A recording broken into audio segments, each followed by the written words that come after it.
Today I'm gonna do another drawing for you guys, and kind of the same but different. Every single one of my drawings is uh, a drawing without a reference. They never really start out as anything. They're kind of born from chaos, and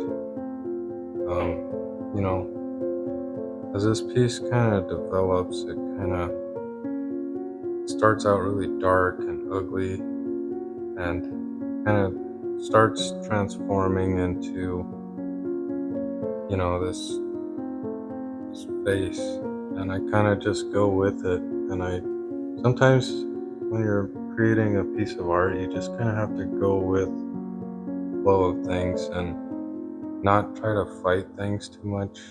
uh you let whatever's gonna come out, let it come out. And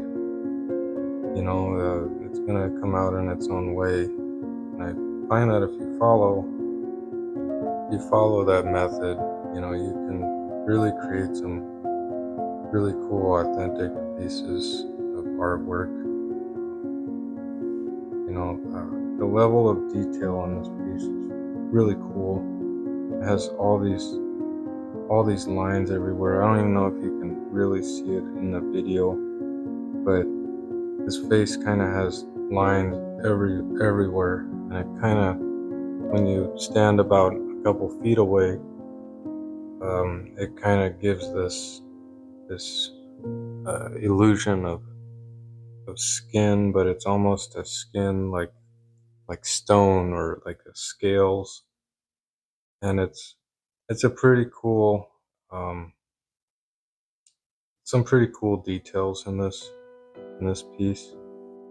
It's a mixture of realism, surrealism, chaos, probably a little depression, probably a little sadness. But it's a really cool piece. I love making pieces like this because they're not perfect.